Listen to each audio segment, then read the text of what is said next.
I'm not just excited about turkeys and stuff that relates to Thanksgiving. I'm also very excited about having Dave here today.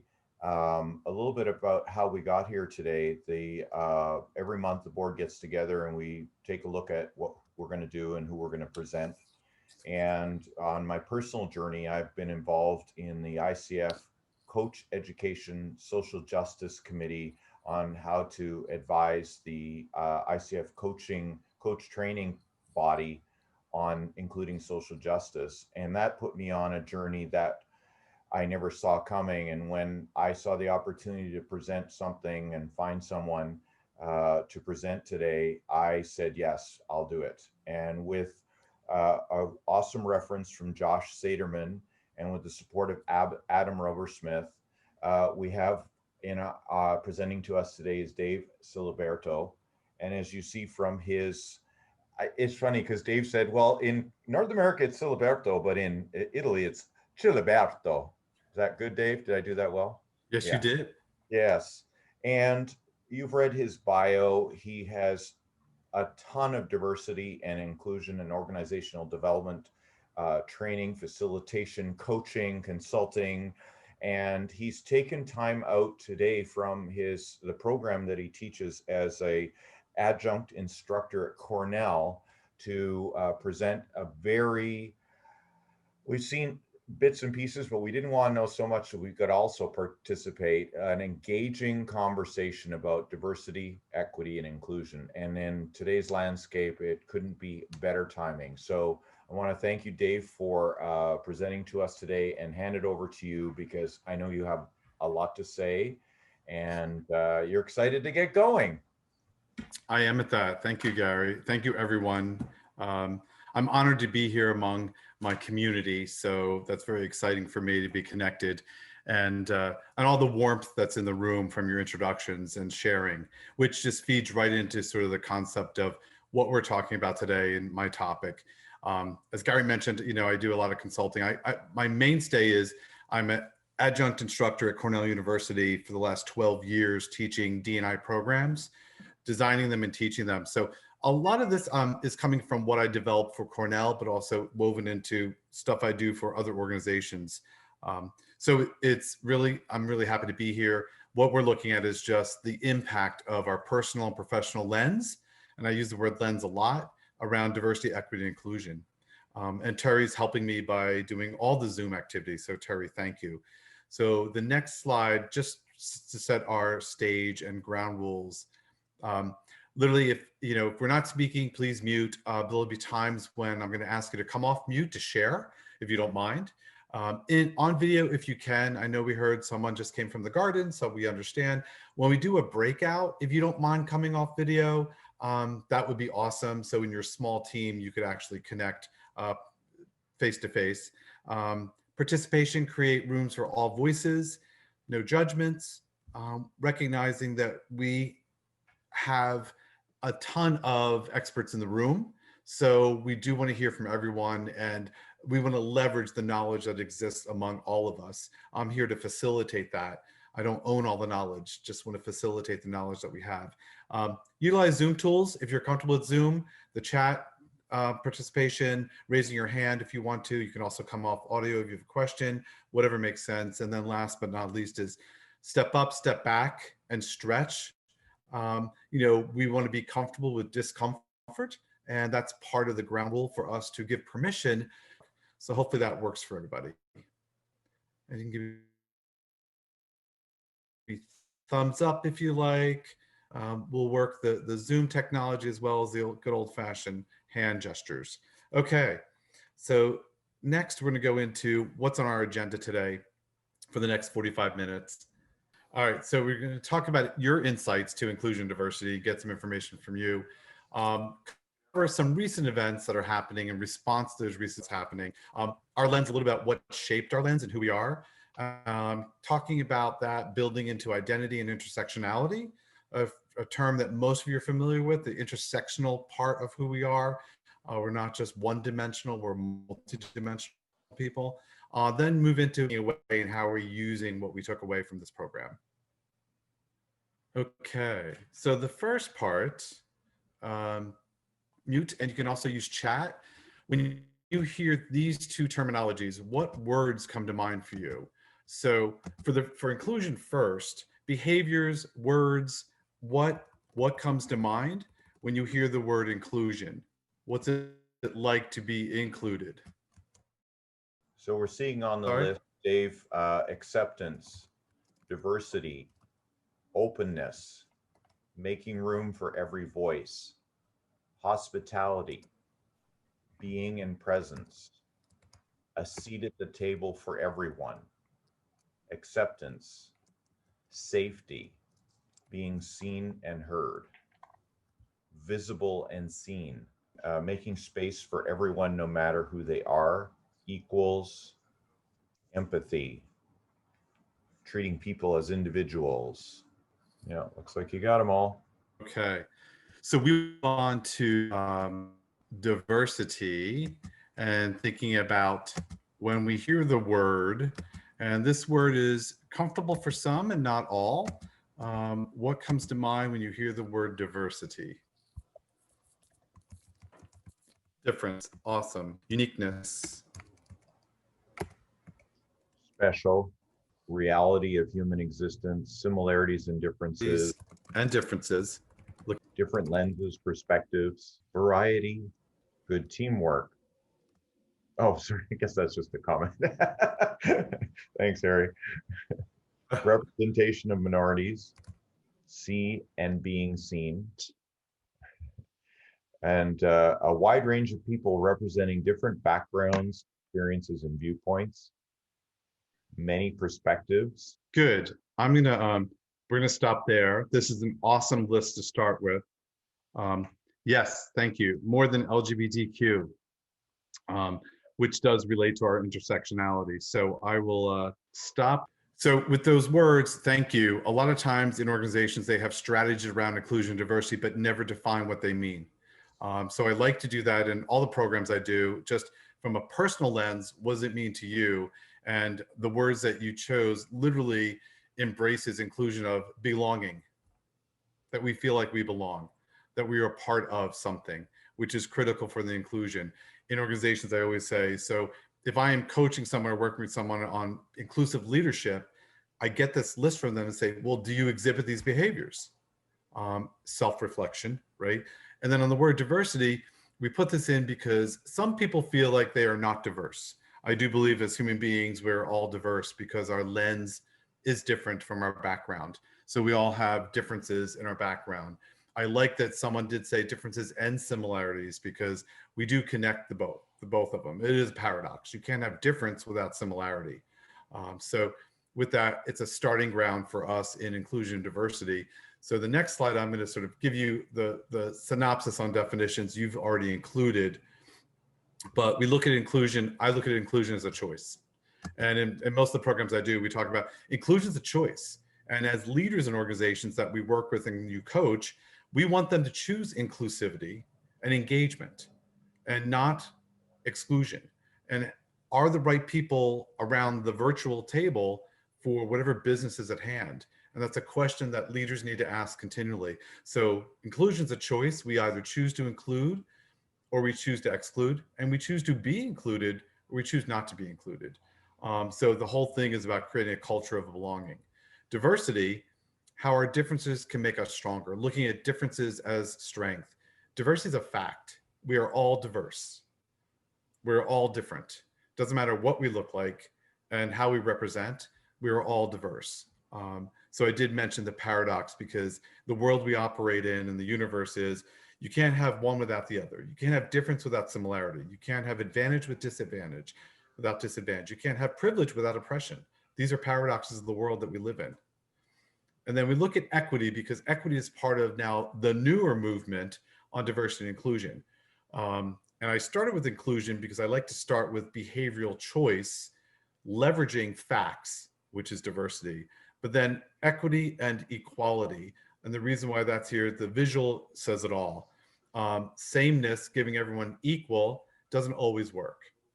Being fair and literally aiming to understand what people need and provide that is equity. And that gets missed a lot.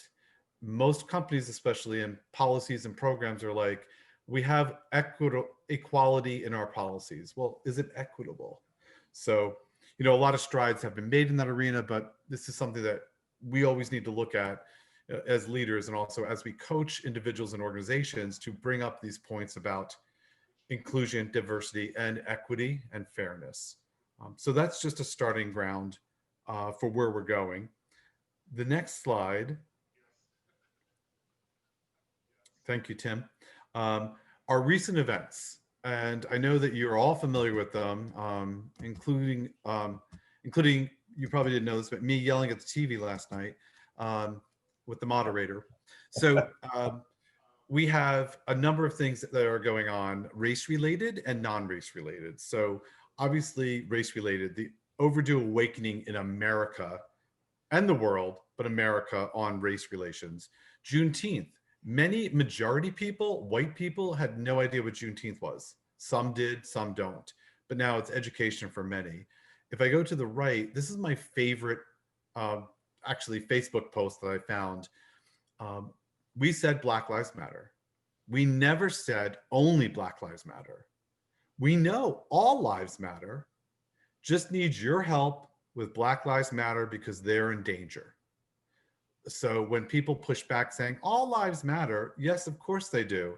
But right now, the focus is Black Lives Matter because at the hands of some police, not all police, Black people are dying. And that's been in the media most recently. And there are a list of names that go along with this. So that's part of it. Next, we move over in this virtual world. The new reality of what we're living in is the state of remote work. It's continuous, and we are not sure about when we're going back to work and how we're going back to work. So right now, this is the plan. If I go down a little bit before I get to civil rights, COVID, it's all because of COVID that we are in this virtual world, but not all of us, because there are first responders who are not in a virtual world and cannot be.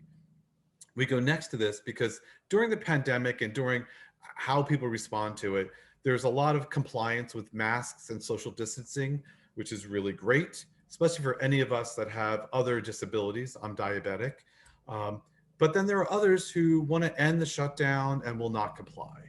In the scheme of things in life, people are dying, yet you just don't want to wear a mask. So it is an interesting paradox. I will say, going into the middle again, Trump bans diversity training that suggests US is racist. So this executive order from this current administration is quite a challenge in where we are right now today in doing a lot of diversity, inclusion, and equity training, but we will figure out ways around it continually. Under that is trans lives. So Black trans lives in this poster, but trans lives. And right now there's been inequality and inequity to a great extent based on this current administration about transgender individuals and taking away healthcare as well as other support. To the top right, finally, there's a piece of good news in recent events based in the United States. Title VII now includes LGBT protected from job discrimination. So we are federally protected for the first time ever. So it is a great thing. And then on the bottom of that, you will see that our unemployment, and these are US numbers, US unemployment is surging. It is out of control based on the pandemic and what's been happening. So those were some of the topics of last night's debate, but this is what actually is going on. Now, here are responses that I've seen in and reactions to recent events, which is the next slide, Terry. Okay, so first, Ben and Jerry's wrote a research paper on dismantling white supremacy. So here we have a socially responsible corporation actually doing research papers around dismantling white supremacy, knowing that race is a huge issue right now. Under that, you'll see Black Lives Matter's employers urge to take a stand against racism. So when this went out, I will tell you that the CEO of Nike said, we need to get our house in order. We need to pay attention to what's going on. Um, Jamie Dimon also said the same thing, that we must take these discrimination cases in our organization JP Morgan Chase, seriously and act on them. So there's a new level of focus and interest from high-level executives who are not minority that are focusing on this. This is awesome. If you're not familiar, I'm not a big sports person, but Emmanuel Acho is a famous football player and has these awesome YouTube clips on uncomfortable conversations with a Black man. So if you haven't seen them, these are awesome to watch. To the right of that, what can I do? A lot of people are just saying, what can I do? So the answer is listen, learn, support, take action. Also, here it says donate. So as a lot of Americans say, what can I do? The answer is listen, learn, get informed, and support.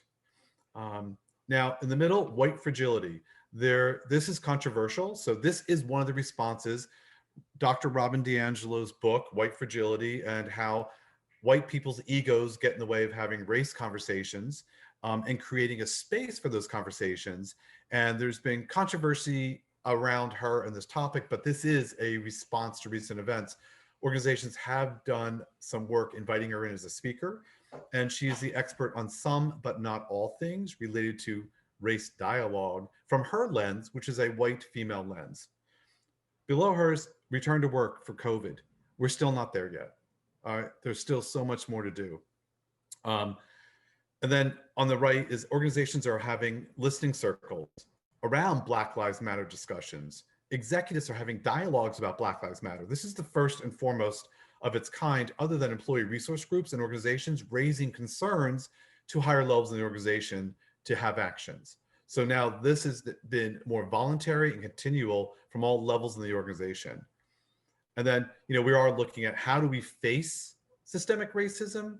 How do we work on erasing systemic racism? And the last thing, Terry, I'm going to have you click is my reaction to this executive order. So that was my response to Trump's executive order. Specifically, it's my career, so that's a concern, but it literally made my blood boil. So we're working around that executive order so that we can continue having dialogue about things that matter, and bias and homophobia and racism are all part of that. So yes, next slide. We're going to watch a video that is also a response to recent events done by P&G.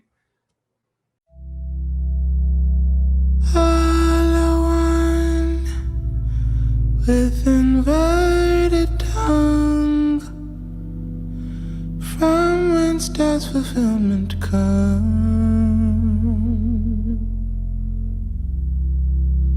And I expel from this mortal shell,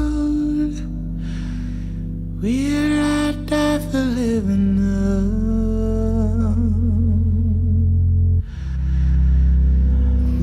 Someone I can't see, cry to me, and I do.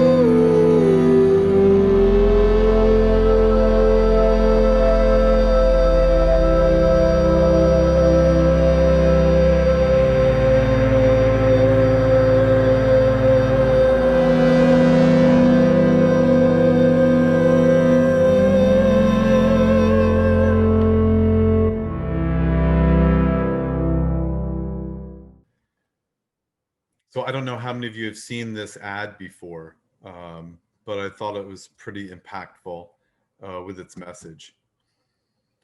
And I didn't check in with you all, but did you all receive the PDF and the participant handout?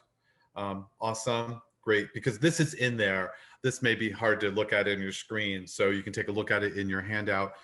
This is literally, this came from a post in social media. But looking at becoming an anti-racist, where am I in the zone of this? And the elements of fear zone, the elements of learning zone, the elements of growth zone. And I may be, in between them. But I just want you to take a look at this, and as a self-reflection for your own notation, where are you? I put this in here for two reasons. One, for self-reflection, because that's always one of our processes as a coach to understand people's lens and our own lens. So for yourself, your own lens, but also as you coach people, if it is around these topics of diversity, equity, inclusion, or inclusive leadership, or rising up the ranks in an organization, just knowing language, but also where their own lens is on some social justice issues like this one. Here's the question. What can you do in response to recent events? And the options are here on the right-hand side. So I'll let you take care of that and then annotate as you feel. Okay, well, this looks like quite a nice distribution of answers on each of these. And this is in here because a lot of times, people do say, well, what can I do? And there is a lot we can do. First, just recognizing what step we're going to take. And it could just be one. So we see, large numbers in educating ourselves about Black Lives Matter, reading articles and books and watching YouTube clips, doing self-assessments on bias. And you had a little pre-work just on a self-assessment in general, but there are many to shape where we are currently and our current state and where we want to be desired state. So seeking to understand what I'm not familiar with is huge, and it covers a lot of arenas in diversity, equity, and inclusion. And when I need to have safe responses for audiences that are resistant, this is one of the familiar ones that I use, just so it's not incriminating and people saying, oh, I'm uncomfortable. But I think that relates to LGBTQ, to transgender, gender identity, to minority, people of color, to ability, disability, et cetera. So this covers a lot in the diversity, equity, inclusion space. The biggest one that people forget about that you've identified is monitoring my own defensiveness and fragility around current topics. So that is one that coaches typically are familiar with. And when you coach, you're literally helping others to understand what their reactions are and how their impact is and how their impact is received regardless of their intention. And I'm a big Covey fan, intent versus impact. You can think all the good things, but if your words and actions aren't appropriate, the impact is negative. So thank you for doing that and for annotating. In this, and because you guys did so well in annotate, I'm going to use the same tool that you can actually annotate and go to text if you'd like to text an answer. If you would prefer not to, then I can type it or Terry can type it. But the question is, I'd like you to think about just for a moment, what has shaped how you see the world from this point in time, from birth until now? So what and who has shaped your lens from birth to this point in time? And if you can, annotate and write. Annotate text, that's great. Okay. Being gay and Southern. Living in white areas of the world with very little ethnic diversity around me. Family, church, friends, coming out, being stigmatized, minority. The gay community, living with Republican, a non-English speaker at home, socioeconomic status, and gay. Parents, absolutely. First one I'm looking for, parents, society, being in large cities, church, P-Town, PVR, Canadian politics. Parents shape us, and so does extended family. Media representations. Wow. So interpretations of others. Okay, yes, and being deemed not normal, small town mentality, sheltered, civil rights movement. So I'm going to ask, because I haven't seen it yet. So do we think that our gender shapes how we see the world? Our gender identity? Definitely. Okay. Someone's ethnicity and race. And we heard non-English speakers, so country of origin perhaps shapes our lens. Not recognizing my sexuality on TV or music or drama, not seeing myself portrayed anywhere. other than in negative portrayals, right? And what do you think of your name? Definitely. What do you think about ability or disability? Shapes how you see the world? Absolutely. Okay. You know, and especially, and Gray, thanks for sharing. So, you know, emotional is part of this. Heritage, thank you. Our own history, not only our own history, our family history. We do have parents up here, but extended family. People put religion and extended family, but also religious figures. Being the oldest child out of a number of siblings, where you fall in the order in your sibling category. How about our age? You think that's going to shape how we see the world? Definitely. So yeah, generation shapes us. Our age shapes us. And hate to say that age does get connected to disability as we progress. Um, abilities and disabilities, right? Okay. So we can stop there. And basically the message here is that there's so much that shapes us, and we covered part, but not everything. That, you know, interracial relationships. My husband's from Venezuela. He speaks 3 languages, right? So I receive the world through his lens and my lens. We do that with our partners, with our husbands, with our spouses. The other thing that we do is, you know, we interpret the world through our own lens. This uniqueness we have, which we talked about as difference and diversity, we all have a unique lens. This unique lens is how I walk through the world. So my experiences overarch everything: my successes, my failures, my interactions, being bullied in school, by whom, my connections, my allies, my enemies, all that shapes how I see the world. So you could say that, you know, literally, because I have a uniqueness in how I see the world, as do you, that no one walks through the world the way I do. We have similarities in our experiences, but not the same experiences. So you could say there's another word for this uniqueness we have, and the word starts with a B. And you can come off mute and tell me, or chat, what's that word? Bias. Yes, thank you. Bias, of course. Of course I have a bias on how I see the world. And you have a bias on how you see the world, because it's how we see the world. The tricky part for us and those that we interact with, and you'll have to clear the screen, Terry, those that we interact with, it's about not letting our bias, and you don't have to flip the screen just yet. It's not letting our bias get in the way of our decision making, right? So like many of you, I think I, you know, too, was bullied by little straight white boys in the playground, because I grew up in mostly a white community. So as I interact in the business world, you know, I am apprehensive with alpha male bullies. And I have to watch my reactions when I'm interacting with them on business. I want to keep my bias aside, because I want to base my experience on my relationship with that individual. I have to be careful not to group this alpha male I'm working with all other bullies. Same holds true for all demographics, right?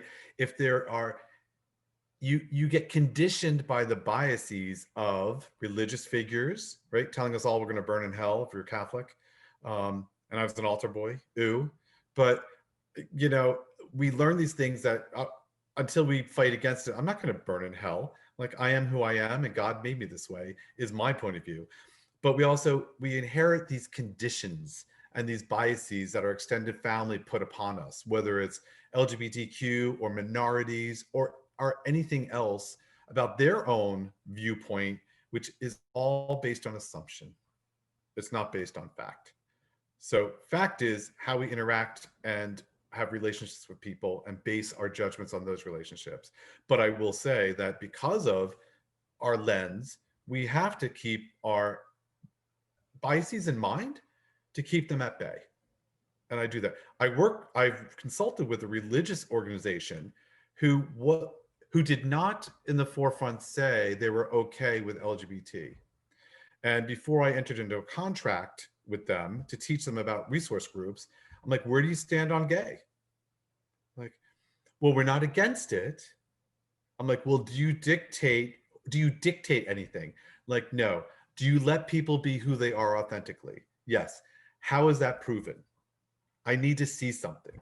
And they showed me their corporate values and they showed me how they defined the multitude of E or Gs. So then I did go into contract work with them, but this time I didn't let my bias shape my decision. It shaped my questions. So it's just something I need to keep forefront as a DE&I professional, because I'm always learning too. Also learning about my own triggers. Okay, all good. So that's how I like to talk about lens, because some people say diversity doesn't mean anything to them until we go through this exercise of actually we are all diverse because we have different experiences. Okay, the next slide. On this one, and this is in your handout as well. So I'm going to tell you to take a look at this. And this is just a fun little activity. In a second, we're going to stop sharing screen so I can see everybody. I want you to pick one thing that identifies you as you on this page. And you're just going to, I'm going to call out the category, but you're going to first identify what is it among the whole page. So is it something in primary, or something in secondary, or something organizationally, or something culturally on this chart that I'm making you choose one identifier of who you are. So I'll be quiet, let you look at this. And then Terry's going to stop sharing a screen. And I'm going to give our instructions for the debrief. So again, you're picking something among this whole page that is identifying you as you. Terry, you want to stop sharing and we'll look at each other? So for this debrief, what I like to do is have you, I'm going to call the category, and you're going to raise your hand and look around based on what you chose. Is that clear for everybody? Yep. Okay, so my first question for anybody is, did you choose something in primary? And again, you're only choosing one thing. Who chose primary? So hands up on primary, and let's look around just to see who else has their hand up. Awesome, thank you. Now, who chose something from secondary?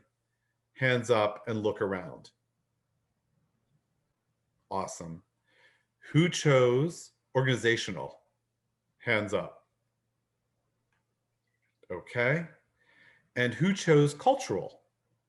Hands up. Thank you. Now, it is difficult to identify ourselves in only one way. And I do this on purpose because you may identify yourself one way. Someone else looking at you may identify you differently.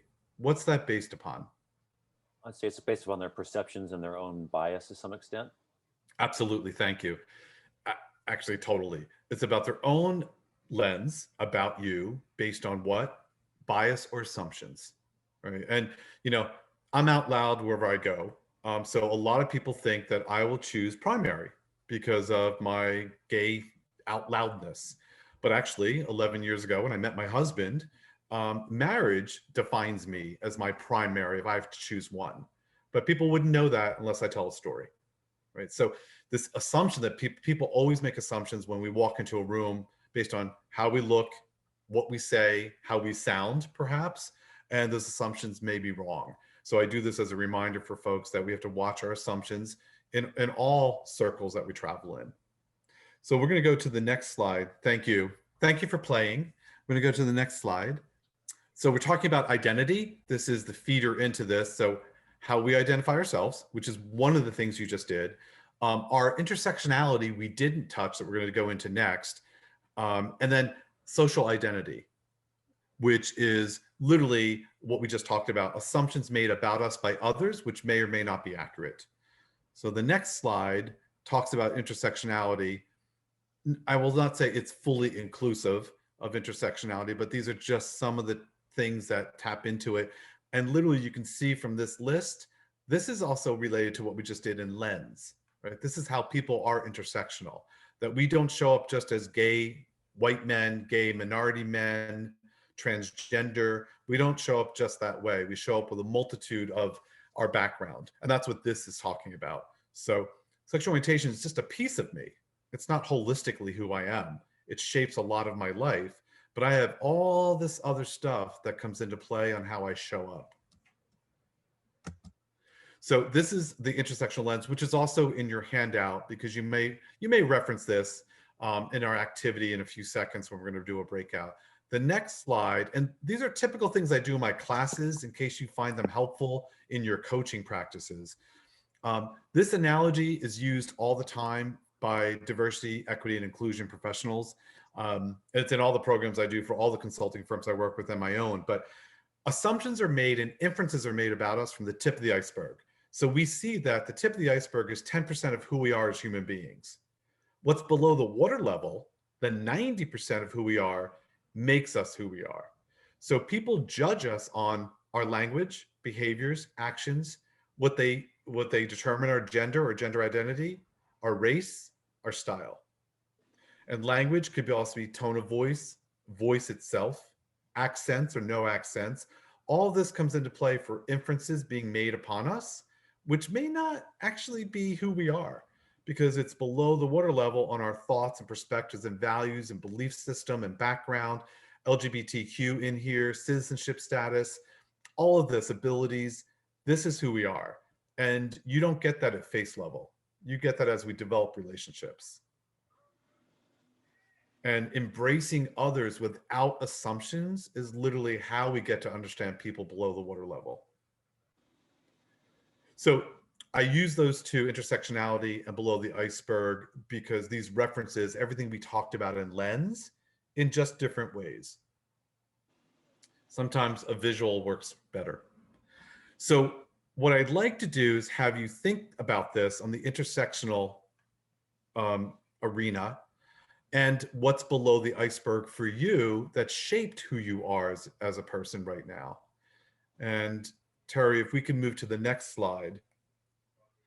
This is what we're going to do. We're going to put you in pairs and have you on the left side here think about your own intersectionality and identity. What aspects are most important to you? How you might or might not show up with those aspects. When were you aware of and when did you become aware of your identity? How might this impact your view of recent events? And lastly, how does it inform your lens for the work you do? What kind of sensitivities are you more aware of that shapes your lens? Or what things are you less aware of that might shape your lens? And then we're going to pair and share. So this is where I'd like you to think about these things just to shape a story you'd like to share with your partner. So we're going to give you 10 minutes, but check in to see how you're doing. We're doing great on time. So we'll give you 10 minutes, give you a few minutes to think about it while Terry puts everybody in random pairs. And if the numbers are odd, because I didn't do a final count, there might be one team of 3.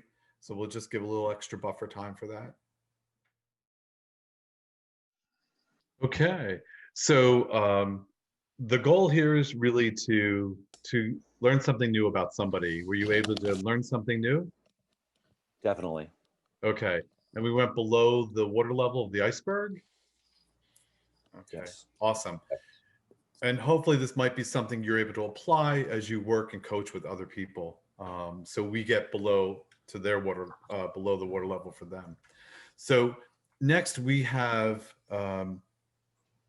a couple of YouTube clips. Let's jump to the Indeed YouTube clip. You see my resume. You imagine who I am, what I look like, where I live. But look past the things that won't make a difference to find someone who will. Search for greatness. Search Indeed. And we played this one because we're talking about bias and assumptions. And what Indeed does in this 15 seconds is they literally tell you about biases for interviews. Where you live, what you look like, what you believe versus what you can do. And that's why I like this one, just to bring out a little bit about bias that people have. These are all typical interview biases, and I didn't even use the word bias. So we're going to talk about bias and microinequity in the next 2 clips are about microinequities. Who said that? The lady at the store. That is not a compliment. It's an ugly, nasty word, and you are going to hear it. Nothing I can do about that. But you are not going to let that word hurt you. You got your ID? Yeah. Guess I stopped you. Good. Now, when you get pulled over. I'm a good driver. Okay? Baby, Don't worry. this is not about you getting a ticket. This is about you not coming home. I'm gonna be okay. Right? Okay. You are not pretty for a black girl. You are beautiful, period. Okay? Don't ever forget that.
All rise.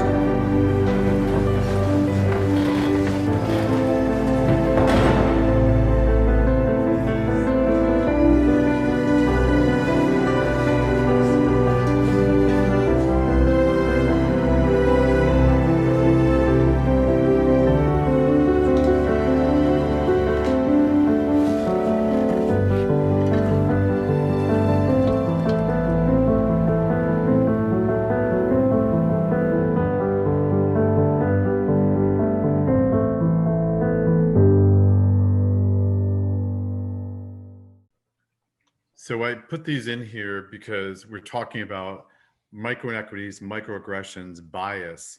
And I think they have a huge impact. And we all can talk about this in programs and coaching, but when you actually see it on a clip like this, it definitely moves people to emotion, which is really what we want, because people don't change out of facts, they change out of emotion.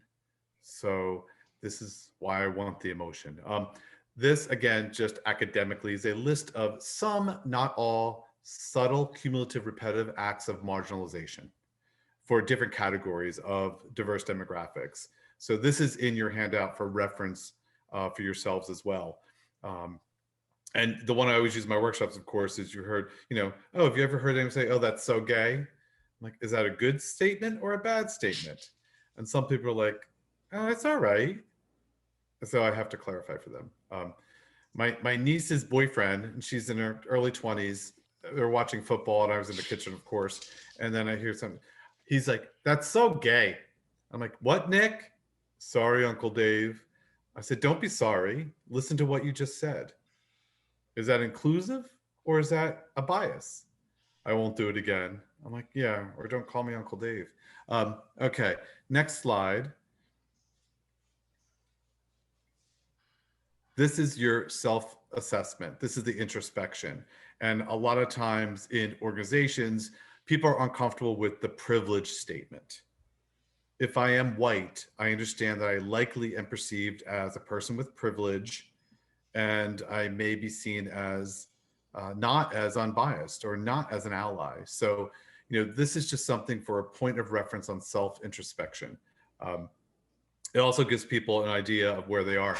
I don't ask people to share what their scores are. If they score lowly, we ask them to identify what they are so that we can actually assist in increasing that. The next slide is the wrap up of what this section is, which is based on what we shared together today. What are some key learnings that were ahas for you and actions for yourself that you could implement? And then what are some things that you can utilize in your coaching practice from what I shared with you today? I do like to make sure it resonates, that you're able to take some stuff back with you to utilize. And again, I'm a learner, and your insight is always helpful to me. So we were going to do a team activity, but we won't because of time. But was the wrap up of, in teams, you're going to sort of share with each other what were your key insights, and then what can you apply to the field of expertise that you're in. So if we have, we can stop sharing. If anyone wants to share their thoughts on this, we don't need to hear from everybody, but if someone has some insight they'd like to share, that would be awesome. And then that would be a wrap.